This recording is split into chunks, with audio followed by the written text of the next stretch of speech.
वक्त मेरे साथ भारतीय किसान यूनियन के राष्ट्रीय अध्यक्ष हैं गुरनाम सिंह चढ़ूनी, वो इस वक्त बातचीत करने के लिए मौजूद हैं ब्रेकिंग विद एजेंडा में। सीधे उनसे अब बात करते हैं।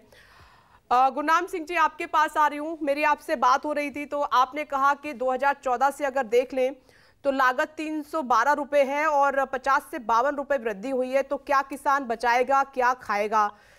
अब आपकी मांग क्या है? देखिए, हमारी मांग है 450 रुपए गन्ने का भाव करें, और इसके हम वैसे ही नहीं कह रहे हैं, हमारा आधार है। मोदी जी ने दो चीज कही। एक तो उन्होंने ये कहा था कि हमारा राज आया तो हम आपको स्वामीनाथन आयोग की रिपोर्ट लागू करेंगे, और दूसरा उन्होंने ये कहा था कि 2022 तक किसानों की आमदनी दोगुनी करेंगे। अब दोनों के हिसाब से लगा लें तो 2014 में गन्ने का रेट 310 रुपए था, और अब जो है वो 362 रुपए है, यानी 2% की वृद्धि हुई है। जबकि बाजार की जो वस्तुएं हैं उनकी करीब 7% की वृद्धि हुई है। यानी जितना सामान हम 2014 में 1 क्विंटल गन्ने का खरीदते थे, उतना 2022-23 में आके हम 1.25 क्विंटल गन्ने का खरीदेंगे, तो हमें तो घाटा हुआ। दोगुना तो बहुत दूर की बात है, और कम हो गया। दूसरी चीज जो है वो यूनिवर्सिटी की रिपोर्ट में बताया गया है कि 312 रुपए तक गन्ने का जो वो खर्चा है क्विंटल का, और 362 रुपए हमें मिला। अगर 312 पे 50% बढ़ाएं तो 450 से ज्यादा बनता है। तो 480-75 के करीब बनता है। तो दोनों तरह से हमारी वो जो है वो मजबूती है। और जो जहां तक ये बहाना लगाते हैं कि मिलें घाटे में हैं, तो मैं इनको ये समझाना चाहता हूँ कि अगर मिलें घाटे में हैं तो भाई आप चीनी का रेट बढ़ा दो। आप जो एथेनॉल शुगर मिल से खरीदते हो 62 रुपए किलो खरीद रहे हो, और उसी को दोबारा पेट्रोल में मिला के 100 रुपए बेच रहे हो। उसका रेट आप शुगर मिलने को 100 रुपए दे दो। अब 5 स्टार होटल में 500 रुपए का चाय का कप है, लेकिन उसको चीनी उसमें 20 पैसे की चीनी डलती है। 34 रुपए किलो चीनी का भाव है, वो उसको भी वही चीनी मिल रही है। 35% चीनी जो है वो घरेलू उपयोग में है, और 65% चीनी जो है वो उद्योग में है।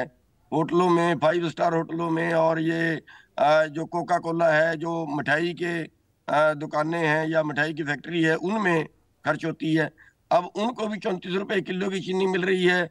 और 2014 से आज तक देखें कि 2000 मतलब जब चीनी का रेट 45 रुपए किलो तक हुआ, तब तो कोका कोला सस्ता था। आज चीनी सस्ती है तो कोका कोला महंगा है। इसका मतलब वो लोग मोटा मुनाफा कमा रहे हैं, उनसे सरकार कहीं मिली हुई है। यानी बड़े लोगों को पालने के लिए चीनी के भाव कम रखे हुए हैं, और फिर ये बहाना करते हैं कि शुगर मिले तो घाटे में जा रही हैं और हम तो पल्ले से पैसे देके पेमेंट करा रहे हैं। लेकिन तो ये रेट तो पंजाब में भी नहीं है चढ़ूनी साहब। 380 रुपए प्रति क्विंटल है, हरियाणा में 362 है। आप सीधे 450 की मांग कर रहे हैं, पॉसिबल है क्या ये? देखिए, हम तो इन्हीं की मांग के ऊपर कर रहे हैं। हम ये कह रहे हैं कि 2014 में इन्होंने दोगुना आमदन करने की बात की थी। 2014 को आप आधार वर्ष मान के मूल्य सूचकांक से जोड़ दें, 450 से ज्यादा रेट बनता है। हम तो कह रहे हैं 2014 वाला तो दे दो हमें। रही पंजाब की और दूसरे ही कंपटीशन की बात, हम वो कंपटीशन ना करें। हम ये देखें कि किसान की लागत क्या है, उसको भाव क्या मिले, ताकि वो खेती करता रहे, गन्ना पाड़ना ना पड़े। उस चीज पे देखना चाहिए। अब ये कंपटीशन नहीं होना चाहिए कि उस स्टेट में हमारे से भी कम है, उस स्टेट में हमारे से ज्यादा है। और अगली बात ये है कि हरियाणा का रिकॉर्ड रहा है कि हरियाणा में अभी तक सबसे ज्यादा रेट रहे हैं। ये पहला साल है जब हरियाणा में रेट कम होंगे, और सरकार की इस पे राजनीति खेल रही है। सरकार ये सोच रही है कि इस बार तो रेट ना बढ़ाएं, और अगले बार ज्यादा बढ़ा के फिर हम किसानों का बेवकूफ बना देंगे कि हमने बहुत देखो कितने रेट बढ़ा दिए हैं। तो चढ़ूनी साहब ये कह रहे हैं कि 310 से 12 रुपए प्रति क्विंटल लागत आती है और हमें रेट मिल रहा है अभी 362। उसमें कोई खास बचत नहीं हो रही है, नुकसान हो रहा है किसानों का, और जो वस्तुएं वो महंगी हो गई हैं। आप यही कह रहे हैं चढ़ूनी साहब? जी बिल्कुल बिल्कुल यही कह रहे हैं जी। तो अभी तक जो सरकार से बातचीत हुई है उसमें क्या रिस्पॉन्स मिला है आपको? नहीं, सरकार ने तो हमारे से तो बात ही अभी तक नहीं की। हमें तो बात के लिए बुलाए ही नहीं अभी तक। एक ही जब 10 तारीख को हमने करनाल में महापंचायत की थी, उस दिन वहां के प्रशासन ने, वहां के डीसी ने, वहां के एसपी ने ये कहा था कि 16 तारीख को आपकी मीटिंग है उस कमेटी से जो एमएलए की कमेटी बनाई गई है, तो हमने उसमें तर्क वितर्क होगा कि आपका रेट ज्यादा कैसे बढ़ता है, वो सारी बातें खुलेंगी। मिल को घाटा कैसे है, मिल को मुनाफा कैसे है, वो सारी बातें खुलेंगी। आप उस मीटिंग में जो सरकार आपको बुला रही है।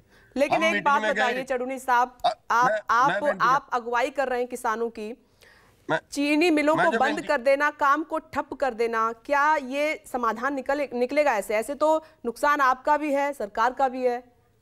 देखिए जो एमएलए की कमेटी बनाई थी उससे हमारी 16 की मीटिंग रखवाई थी, एमएलए की कमेटी भाग गई, उन्होंने बात नहीं की। एक बात।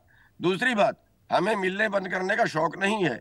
हम 3 महीने से आंदोलन कर रहे हैं, ज्ञापन दिए हैं, पत्र लिखे हैं, प्रदर्शन करे हैं, इनके बारों के आगे पुतले जलाए हैं, धरने दिए हैं, पंचायत की है, और सबसे आखिर में पंचायत के बाद भी 10 दिन का टाइम इनको दिया है।